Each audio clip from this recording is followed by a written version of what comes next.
और राहुल गांधी के ट्वीट पर बीजेपी आग बबूला हो गई है। पार्टी तर्जुमान संबित पात्रा ने इस पर क्या कुछ कहा है, आइए देखते हैं।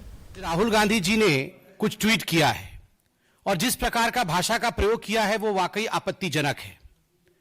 राहुल गांधी जी ने कहा है कि आरएसएस के प्रधानमंत्री भारत माता को झूठ बोलता है। मुझे लगता है राहुल गांधी जी से भद्रता की अपेक्षा करना, राहुल गांधी जी से अच्छाई की अपेक्षा करना, अच्छे भाषा की अपेक्षा करना, ये बहुत ज्यादा एक्सपेक्ट करना है, ये बहुत ज्यादा अपेक्षा करना है। जहां तक राहुल गांधी जी का सवाल है, शायद उनको पता नहीं है कि प्रधानमंत्री आरएसएस के प्रधानमंत्री नहीं, भारत के प्रधानमंत्री होते हैं। उनके भी प्रधानमंत्री हैं, हमारे भी प्रधानमंत्री हैं और पूरे भारत के प्रधानमंत्री हैं। और जहां तक सच और झूठ का सवाल है, यह अतिशयोक्ति नहीं होगी अगर हम राहुल गांधी को झूठों का सरदार कहें। याद होगा आपको कि राफेल के मामले में किस प्रकार से जाके सुप्रीम कोर्ट में खड़े होकर राहुल गांधी जी ने क्षमा याचना की थी, माफी मांगी थी, क्योंकि उन्होंने झूठ फैलाया था, सुप्रीम कोर्ट को लेकर झूठ बोला था। प्रधानमंत्री के एक स्टेटमेंट को लेकर आज राहुल गांधी भ्रम फैला रहे हैं। वो कह रहे हैं प्रधानमंत्री ने झूठ कहा है। प्रधानमंत्री ने क्या कहा था? प्रधानमंत्री ने कहा था कि एनआरसी के तहत भारतीय जनता पार्टी की सरकार ने कोई भी ऐसा डिटेंशन कैंप नहीं बनाया है जिसमें एनआरसी के बाद किसी भी हिंदुस्तान के मुसलमान को रख दिया जाएगा या डिटेन किया जाएगा। ये सारी अफवाहें झूठी हैं, ऐसा कोई डिटेंशन कैंप नहीं है। यह स्वयं प्रधानमंत्री जी ने कहा था। तो इसमें झूठ क्या है? राहुल गांधी और राहुल गांधी जी की पार्टी जिस प्रकार की बातें फैला रही थी कि हिंदुस्तान के मुसलमानों को लेकर डिटेंशन कैंप में रखा जाएगा, हिंदुस्तान के मुसलमानों को देश से बाहर निकाल दिया जाएगा, और एनआरसी के बाद इस प्रकार के detention camp Bharatiya Janata party की सरकार बना रही है, यह पूरी तरह से झूठी थी। और इस झूठ का पर्दाफाश दिल्ली में रामलीला के मैदान में प्रधानमंत्री जी ने किया था। आज राहुल गांधी पूरी तरह से एक्सपोज हुए हैं, तो कहीं ना कहीं झूठ और फरेब का साथ ले रहे हैं।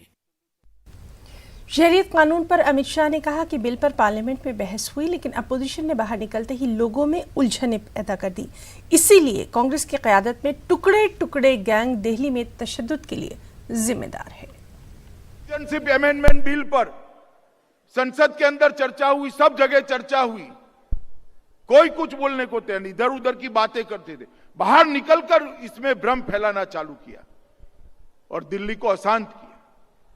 मैं कहना चाहता हूं, एक कांग्रेस पार्टी, इसके नेतृत्व में टुकड़े टुकड़े गैंग जो दिल्ली के अशांति के लिए जिम्मेदार है, इसको दंड देने का समय आ गया है। दिल्ली की जनता ने दंड देना।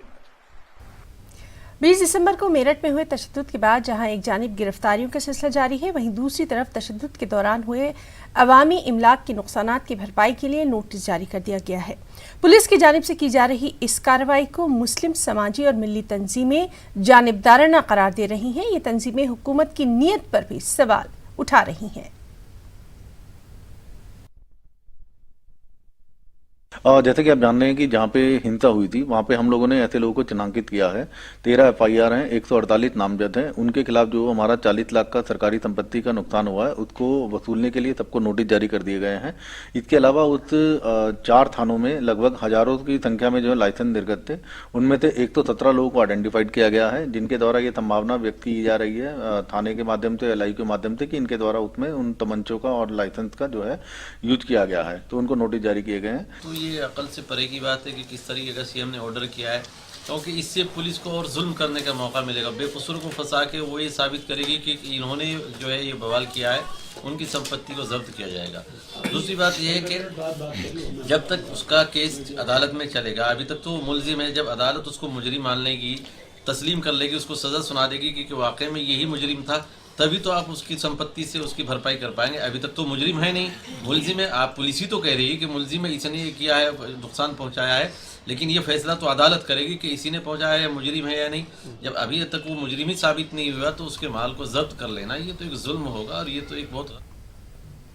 शहरियत कानून पर जारी एहतजाज पर मरकजी वजीर गिरिराज सिंह ने निशाना साधा। उन्होंने कांग्रेस, तृणमूल कांग्रेस और मजलिस इत्तेहादुल मुस्लिमीन पर वार किया और कहा कि ममता बनर्जी और असदुद्दीन ओवैसी जैसे लोगों को बोलने का कोई हक नहीं है। उन्होंने कहा कि कांग्रेस अंग्रेजों और मुगलों के अधूरे काम को पूरा कर रही है। बात करते हैं केंद्रीय मंत्री गिरिराज सिंह से। गिरिराज जी, नागरिकता संशोधन कानून का जिस तरह से देश भर में विरोध हो रहा है, क्या इस पर आपकी पहली प्रतिक्रिया होगी? मैं समझता हूं ये भारत का दुर्भाग्य है। जो लोग चिल्ला रहे हैं वो केवल ये बता दें, जो लोग आंसू बहा रहे हैं, चाहे ओवैसी हो, सोनिया गांधी हो, राहुल हो, कम्युनिस्ट हो, ममता हो, अरविंद केजरीवाल हो, जितने लोग टुकड़े टुकड़े गैंग हैं, क्या पाकिस्तान में आइडेंटिटी कार्ड नहीं है?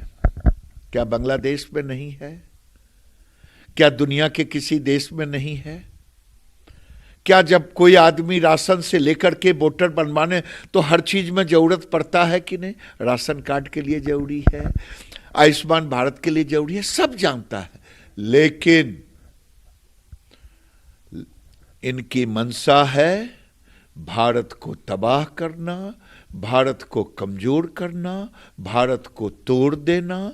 मुझे तो लगता है जो काम मुगलों से छूट गया था, जो काम अंग्रेजों से छूट गया था, वो आज कांग्रेस के नेतृत्व में हो रहा है कि मिटा दो भारत को। मैं तो यही समझता हूं। आप सीधे कांग्रेस के ऊपर, तमाम विपक्ष के ऊपर आरोप लगा रहे हैं, तो आपको ये नहीं लगता एक तरह से देशद्रोही कह रहे हैं आप विपक्ष को? शब्द भले ही आपके ना हो, लेकिन बात आप वही कह रहे हैं कि मुगलों से तुलना कर रहे हैं विपक्ष की। और क्या, भारत की पहचान, भारत कोई धर्मशाला है? क्या जिस समय बंटवारा हुआ था, एक नहीं, गांधी जी ने कहा कि जो हिंदू वहां रह गए, सिख रह गए, उनको अगर तकलीफ है वो आ जाए। नेहरू ने लियाकत अली खान के साथ जो समझौता किया उसमें है। देश के तमाम 10 लोगों का मैं कांग्रेस के रीजन का बताऊंगा, विदेश मंत्री का। स्वर्ण सिंह ने कहा था कि हां वहां उत्पीड़न है। 5 मंत्रियों ने कहा, और तो और छोड़ दीजिए, देश में लोहिया ने भी संसद के अंदर कहा था। छोड़ दीजिए, महात्मा गांधी प्रार्थना सभा में भी कहा था। छोड़ दीजिए, कांग्रेस के कई बड़े नेता ने कहा था। इन सब चीजों को छोड़ दीजिए, माननीय पूर्व प्रधानमंत्री मनमोहन सिंह ने कहा था। मनमोहन सिंह कहें तो सही, मनमोहन सिंह के ही कानून को, कांग्रेस के ही कानून को मोदी जी बनाए तो बड़ा गड़बड़। यही अंतर है, मोदी किसी से पच नहीं रहे हैं, क्योंकि मोदी भारत को मजबूत करने का काम कर रहे हैं, भारत कोई धर्मशाला नहीं है। चलिए, आखिर में एक सवाल, पॉपुलेशन कंट्रोल के लिए आपको लगता है अब कानून बनाने की जरूरत है, उस पर भी आगे बढ़ने की जरूरत है?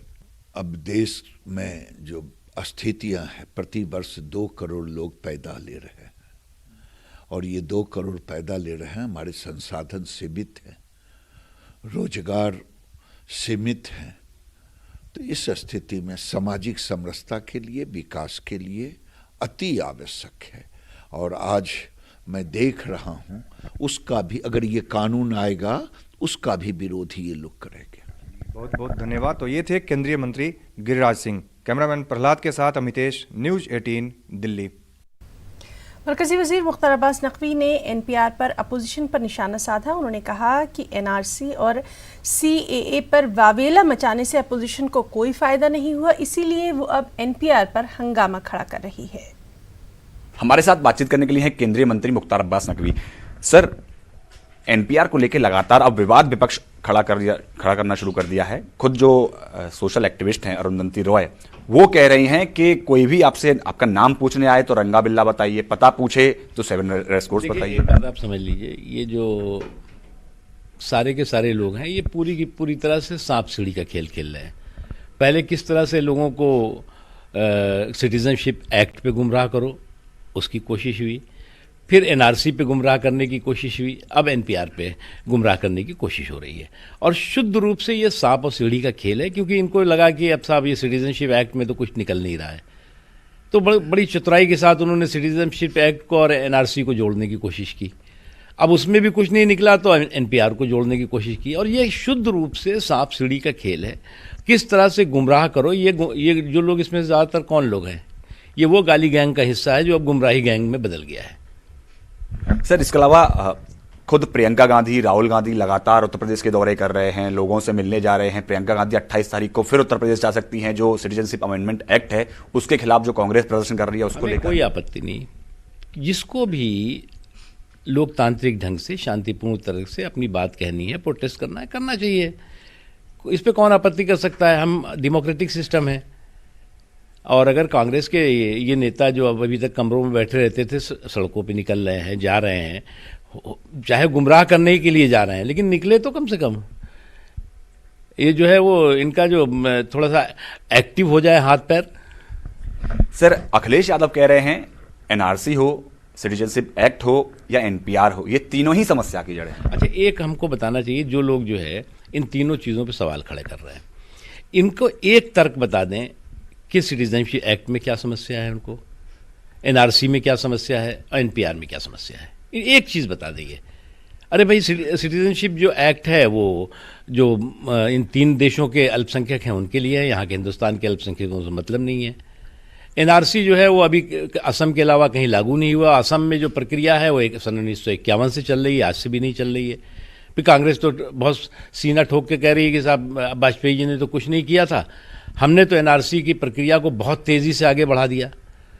उसके अलावा जो है एनपीआर की बात करते हैं, यानी जनगणना। ये जनगणना जो है वो हमेशा एक सामान्य सी प्रक्रिया है, हर 10 साल में होती है। तो इसमें दिक्कत किसको क्या परेशानी है, मुझे समझ में नहीं आता। इसलिए सांप सीढ़ी का खेल खेलना बंद करें और थोड़ा सा अपनी अकल की खिड़की खोल करके और उसमें जो है वो सच्चाई का सामना करें। सर, उत्तर प्रदेश में जो माहौल खराब हुआ, दंगे हुए, उसको लेके लगातार विपक्षी पार्टियां हैं वो योगी सरकार को घेर रही हैं, कह रही हैं कि आपने बहुत ज्यादा एक्सेसिव फोर्स का इस्तेमाल किया। जो भी इसमें हिंसा में जो लोग जिम्मेदार हैं उनके खिलाफ कार्रवाई चाहिए, लेकिन जो लोग बेगुनाह हैं उनके खिलाफ जो है कार्रवाई नहीं होनी चाहिए, इसकी भी चिंता करनी चाहिए। धन्यवाद हमसे बात करने के लिए। कैमरा पर्सन प्रकाश गुप्ता के साथ पवन गौड़, नेटवर्क 18, दिल्ली।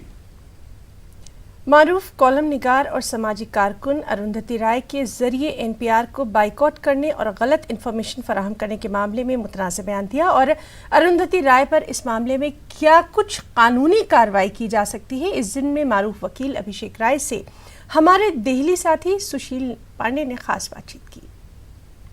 केंद्र सरकार के द्वारा लाए गए कानून सीए को लेकर देश भर में विरोध प्रदर्शन हो रहा है, लेकिन केंद्र सरकार लोगों को यह समझाने की कोशिश कर रही है कि इस पर विचलित होने की आवश्यकता नहीं है। लेकिन इसी बीच अरुंधति राय ने एक बयान दिया और उस बयान में यह कहा कि अगर इस पूरे मामले में सरकारी अधिकारी आपसे आपका नाम पूछते हैं तो आप अपना नाम ना बताएं, आप उन्हें मिसलीड करें और जो एड्रेस पूछ रहे हैं उस एड्रेस में उनको 7 RCR का एड्रेस दें। हमारे साथ वरिष्ठ एडवोकेट सुप्रीम कोर्ट के अभिषेक जी हैं, हम इनसे जानने की कोशिश करते हैं कि किस तरह का जो बयान है, इस बयान में क्या कानूनी रूप से किसी भी प्रकार से इस पर कार्रवाई की जा सकती है कि अगर आप किसी भी सरकारी कानून को लोगों को मिसलीड करते हैं। सर, पहला सवाल कि जिस तरह केंद्र सरकार कानून इंट्रोड्यूस की है उस पर इस तरह की बयानबाजी पर क्या कानूनन कार्रवाई की जा सकती है, ऐसा है लॉ में? लॉ में ये प्रोविज़न है। अरुंधति राय जी ने जो कल बयान दिया है उस हिसाब से उन्होंने लोगों को बताया है कि आप अपना नाम रंगा और बिल्ला दीजिए और अपना एड्रेस 7 रेस कोर्स दीजिए। सारे लोगों की जानकारी में है कि रंगा बिल्ला का क्या कॉनोटेशन है।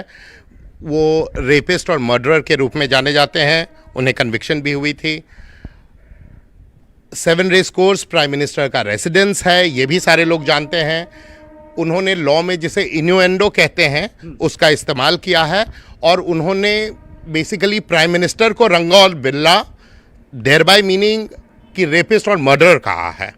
ये एक बात है, इसलिए उन्हें प्रोसिक्यूट किया जा सकता है। सेक्शन 499 सज़ा दी जा सकती है सेक्शन 500 आईपीसी में क्रिमिनल डिफेमेशन के लिए। अब मैं उन लोगों पर आता हूं जिन्हें इन्होंने इंस्टिगेट किया है। अगर वो गलत इन्फॉर्मेशन देते हैं तो वो खुद भी लायबल हैं सेक्शन 199 में पनिशमेंट के लिए।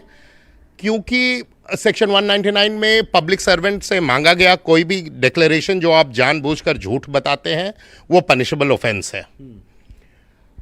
अरुंधति राय जी ने इन्हें अबेट किया है, लोगों को इंस्टिगेट कर रही हैं, abetment by way of instigation इसे कहते हैं। तो उन्होंने इंस्टिगेट कर रहे हैं लोगों को ये ऑफेंस करने के लिए। अगर ये ऑफेंस लोग करते हैं या कोई भी इस तरह की गलत इंफॉर्मेशन देता है तो अरुंधति राय जी को भी सजा मिल सकती है सेक्शन 109 रेड विथ सेक्शन 199 में, और जो गलत इंफॉर्मेशन फर्निश करते हैं उन्हें सेक्शन 199 में। जिस तरह विरोध किया जा रहा है और इस विरोध में लगातार ये मिसलीड किया जाता है लोगों को कि सरकार लोगों को गलत जानकारी नहीं दे पाई, लेकिन इस तरह अगर एक सामाजिक जिस तरह कार्यकर्ता अरुंधति राय हैं, अगर वो लोगों को ये अपील करती हैं तो क्या डायरेक्ट उनके पार कोई केस बनता है क्या? बिल्कुल, सेक्शन 499 सेक्शन 500 ये दोनों प्राइमा फेसी बन रहा है, क्योंकि उन्होंने नाम रंगा बिल्ला और एड्रेस 7 रेस कोर्स बताया है। प्राइमा फेसी इस समय ये केस इंस्टीट्यूट हो सकता है वेदर किसी ने कोई इंफॉर्मेशन फर्निश किया हो या न किया हो। 2 साल की सजा कम से कम इसमें। बिल्कुल। तो फिलहाल इस तरह के बयानबाजी में जिस तरह की बयानबाजी की गई है अरुंधति राय द्वारा, उस बयान में उनके खिलाफ क्रिमिनल डेफेमेशन आईपीसी 499 और 500 हो सकता है। और जो लोग मिसलीड, अगर कोई सरकारी अधिकारी अगर किसी से इंफॉर्मेशन लेता है तो उनके खिलाफ भी कार्रवाई हो सकती है। सवाल इस मामले में यह है कि अगर केंद्र सरकार किसी कानून को इंट्रोड्यूस कर रही है तो उसने वो तमाम जांच, उन तमाम पहलुओं को पहले देखा है कि इससे लोगों को कितना फायदा हो रहा है, कितना नुकसान हो रहा है, तभी सरकार इस प्रकार के कानून को लोगों के सामने रख भी पा रही है। कैमरामैन नागेंद्र के साथ सुशील पांडे, न्यूज़ 18 दिल्ली। बीजेपी के बाद अब कांग्रेस से भी सावित्रीबाई फुले ने अपना इस्तीफा पेश कर दिया है। सावित्रीबाई का कहना है कि कांग्रेस में उनकी आवाज नहीं सुनी जा रही। आपको बताएं कि बीजेपी से ही इस्तीफा देकर कांग्रेस में वो शामिल हुई थी। उन्होंने अब अपनी अलग पार्टी बनाने का इशारा भी दे दिया है। 2019 के लोकसभा चुनाव से पहले बीजेपी से इस्तीफा देकर कांग्रेस की टिकट पर चुनाव लड़ने वाली सावित्रीबाई फुले ने आज कांग्रेस से भी इस्तीफा दे दिया है। हमारे साथ बातचीत करने के लिए खुद सावित्रीबाई फुले हैं। सावित्री जी, आपने कांग्रेस से भी आज इस्तीफा दे दिया है, क्या कारण है? चूंकि आप सभी लोगों ने देखा होगा, मैं जब सांसद थी तो मुझे लोकसभा में लगा कि भारतीय जनता पार्टी के कार्यकाल में हमारा भारत का संविधान खतरे में है, मोदी सरकार में हमारा आरक्षण खतरे में है, हमारा गणराज्य खतरे में है। और जब संविधान को बचाने के लिए जब मैंने आंदोलन, सदन से लेकर सड़क तक आंदोलन किया, तो हमारी बातों को कांग्रेस पार्टी बीजेपी ने अनसुनी किया। मैंने बीजेपी से त्यागपत्र दे करके और बीजेपी को हराने के लिए, मोदी सरकार को सरकार बनने से रोकने के लिए 2019 में कांग्रेस पार्टी से हाथ मिलाया। लेकिन दुर्भाग्यवश कांग्रेस पार्टी भी बीजेपी सरकार बनने से नहीं रोक पाई और मैं भी चुनाव हार गई।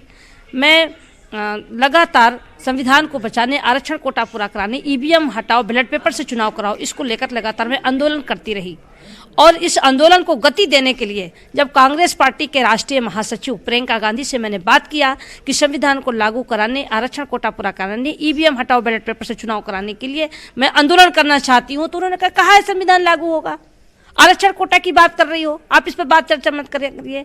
और ईवीएम तो हमारी सरकार की लाई हुई है, ईवीएम के खिलाफ तो आप बोल नहीं सकते। अगर आपको हमारी पार्टी में रहना है तो हमारी विचारधारा से आपको चलना पड़ेगा। तो मुझे ये लगा कि कांग्रेस और बीजेपी में कोई अंतर नहीं है। संविधान को, देश में 50-55 साल तक कांग्रेस की सरकार रही। अगर कांग्रेस सरकार चाहिए होती तो संविधान हमारा लागू हो गया होता, आरक्षण कोटा पूरा हो गया होता। ईवीएम भी कांग्रेस की सरकार में लाई हुई है। ऐसी स्थिति में कांग्रेस और बीजेपी में कोई अंतर नहीं लगा। इसलिए मैं संविधान को बचाने के लिए और आंदोलन के लिए मैं आज कांग्रेस जो मैं आंदोलन करने जा रही हूं, इस पर कांग्रेस पार्टी रोक लगा रही है, रोक रही है। ऐसी स्थिति में आज 26 दिसंबर को मैं कांग्रेस पार्टी से इस्तीफा दे रही हूं और 19 जनवरी को लखनऊ के रविंद्रालय में नमो बुद्धाय जनसेवा समिति के बैनर तले मैं अधिवेशन बुलाई हूं और उसी अधिवेशन में मैं राजनीतिक पार्टी की घोषणा करूंगी और अपनी पार्टी में स्वतंत्र होकर के मैं भारतीय संविधान को लागू कराओ, आरक्षण कोटा पूरा कराओ, ईवीएम हटाओ, बैलेट पेपर से चुनाव कराओ और इस देश में बहुसंख्यक समाज जो तथागत गौतम बुद्ध जी ने बहुजन हिताय बहुजन सुखाय का नारा दिया था, उस नारे को आखिरी मंजिल तक पहुंचाने के लिए मैं आंदोलन करूंगी। आपने कहा कि आप दलित और माइनॉरिटी जो लोग हैं इनका लगातार शोषण हो रहा है, उनकी बात आप कर रही हैं, तो बसपा प्रमुख जो मायावती हैं वो भी तो इन्हीं सब की बात कर रही हैं, तो उनके साथ आप क्यों नहीं शामिल हो जाती? देखिए, जो बहुजन समाज पार्टी, जो मानवर कांशीराम साहब ने पार्टी बनाई थी, जो उनका उद्देश्य था मानवर कांशीराम साहब का, जो उनका मिशन था, वो मिशन मायावती जी ने रोक दिया है, वो कैडर रुक गया है। आज मानवर कांशीराम साहब होते तो इनकी हिम्मत नहीं थी कि संविधान और लोकतंत्र पर आंख दिखा सकते, लेकिन कांशीराम साहब के न रहने के बाद और उनका मिशन रुकने के नाते आज संविधान की धज्जियां उड़ाई जा रही हैं, संविधान की प्रतियां जलाई जा रही हैं। क्या कारण है मायावती जी आंदोलन नहीं कर रही हैं? संविधान में दिए गए कानून खत्म हो रहे हैं और नागरिक बिल आ रही है, उस पर क्यों नहीं आंदोलन कर रही हैं? धन्यवाद हमसे बात करने के लिए। कैमरा पर्सन प्रकाश गुप्ता के साथ पवन गौड़, नेटवर्क 18, दिल्ली। आरएसएस सरबराह मोहन भागवत ने कहा है कि आरएसएस की नज़र में 130 करोड़ आबादी हिंदू समाज की ही है, चाहे उनका मजहब और तहजीब कुछ भी हो। उन्होंने ये भी कहा कि मजहब और तहजीब पर तवज्जो दिए बगैर जो लोग कौमियत का जज्बा रखते हैं और हिंदुस्तान की तहजीब और सकाफत और उसकी विरासत का एहतराम करते हैं, वो हिंदू है। उन्होंने ये भी कहा कि मादर वतन का सब कुछ, चाहे कोई भी ज़बान बोले, किसी भी इलाके का हो, उसकी इबादत का तरीक़ा कुछ भी हो, वो एक हिंदू ही है। इसीलिए आरएसएस सभी को कबूल करता है, उनके ताल्लुक से बेहतर सोच भी रखता है। आपको बताएं कि हैदराबाद में आरएसएस का सैरोज़ा विजय संकल्प कैंप जारी है। इसमें सैकड़ों आरएसएस कारकुन हिस्सा ले रहे हैं। इसी प्रोग्राम में मोहन भागवत ने इन तमाम ख्यालात का इजहार किया है। ऐसा कोई भी हो, किसी भी भाषा का बोलने वाला हो, किसी भी प्रांत का रहने वाला हो, किसी भी उपासना पद्धति में पूजा करने वाला हो या किसी की पूजा न करने वाला हो, वह भारत माता का पुत्र हिंदू है। और इस अर्थ में हमारा 130 करोड़ लोगों का पूरा समाज संघ के लिए हिंदू समाज है। संघ तो सबको अपना मानता है, संघ सबका भला चाहता है, संघ सबको एक सूत्र में पिरोना चाहता है, उन्नत बनाना चाहता है। मोहन भागवत के बयान पर कांग्रेस के सीनियर लीडर पीएल पुनिया ने रद्द-ए-अमल का इजहार किया और कहा कि ये मुल्क सभी का है। हिंदुस्तान एक मजहबी तौर से गैर जानिबदार मुल्क है। न्यूज़ 18 नुमाइंदा रंजीता झा से खास बातचीत में पीएल पुनिया ने कहा कि आम लोगों की तवज्जो मबजूल करवाने के लिए इस तरह के बयानात दिए जाते हैं। कांग्रेस राज्यसभा सांसद पीएल पुनिया हमारे साथ है बात करने के लिए। पुनिया जी, आरएसएस प्रमुख मोहन भागवत ने अभी कल ही उन्होंने जो बात की है, उन्होंने साफ तौर पर ये कहा है कि जो लोग यहाँ देश में जन्म लिए हैं वो सारे हिंदू हैं। देखिए, हम तो ये जानते हैं कि जो हिंदुस्तान में हैं वो भारतीय हैं और हमारा संविधान सबको अलग अलग अपने धर्म का पालन करने की इजाज़त देता है। आज सवाल जो नौजवानों के सामने है, बेरोज़गारी का, जो महंगाई का सवाल है, जो चूल्हे तक महंगाई की धमक है, हर सेक्टर में स्लो डाउन है। लोग इस तरह के बयान नहीं सुनना चाहते। लोग सुनना चाहते हैं कि सरकार इस मंदी से उभरने के लिए क्या रणनीति, क्या रोड मैप लेके आ रही है, और इसी से छुपाने के लिए उनको बताना ना पड़े, क्योंकि ये अक्षम है। ये उनको छुपाने के लिए, असली समस्याओं को मुंह मोड़ने के लिए वो इस तरह के मुद्दों को उठाने की कोशिश करते हैं। सर, आरोप कांग्रेस पार्टी पर और दूसरी विपक्षी पार्टियों पर यह लगाया जा रहा है सरकार की तरफ से कि एनपीआर और एनआरसी दो अलग चीज़ें हैं, लेकिन इन दोनों को क्लब करने की कोशिश विपक्षी पार्टी कर रही है और देश में जनता को भ्रमित करने का काम इन पार्टियों के द्वारा किया जा रहा है। देखिए, एनआरसी और नेशनल पॉपुलेशन रजिस्टर दोनों एक हैं, वो तो ये खुद मानते हैं। इन्होंने खुद कहा है कि एनपीआर एक आधार बनेगा एनआरसी के लिए, तो खुद बताएं। और ये कह देना कि एनआरसी तो अभी कुछ चर्चा ही नहीं हुई है, वहाँ में राष्ट्रपति का जो पार्लियामेंट का ज्वाइंट सेशन का एड्रेस है, उसमें उसका मेंशन है। घुसपैठियों को चिन्हित करके बाहर भेजने का काम एनआरसी के माध्यम से हम करेंगे। और जो राष्ट्रपति जी का अभिभाषण है वो बाकायदा कैबिनेट से अप्रूव होता है, डिस्कशन के बाद अप्रूव होता है। तो ये कहना है कि कैबिनेट को नहीं मालूम और किसी स्तर पर नहीं मालूम, ये पूरी तरह से मिथ्या, अगर गलतफहमी भ्रमित करने का प्रयास कर रहे हैं तो सरकार कर रही है। पूरी तरह से साफ है, जनता जानती है। और प्रधानमंत्री जी को पहली बार इस तरह से झूठ थोड़ी बोल रहे हैं। वो तो झूठ बोलना उनके लिए कोई बहुत छोटी सी चीज़ है। और एक मैं कहूँगा कि हैबिचुअल लायर प्रधानमंत्री जी हैं जो कि वो कर रहे हैं। धन्यवाद। कैमरा पर्सन चंद्रदेव के साथ रंजीता झा, न्यूज़ 18 नेटवर्क। भोपाल से रुकने पार्लियामेंट साध्वी प्रज्ञा सिंह ठाकुर को अजीब व गरीब सूरत हाल का सामना करना पड़ा, वो भी अपने ही पार्लिमानी हल्के में। दरअसल कल वो भोपाल यूनिवर्सिटी के तलबा से मिलने पहुंची थी। वहां उनके खिलाफ दहशतगर्द वापस जाओ के नारे लगाए गए। इसके बाद साध्वी प्रज्ञा सिंह ठाकुर ने तलबा के खिलाफ कार्रवाई का मुतालबा किया और तलबा को गद्दार कहा।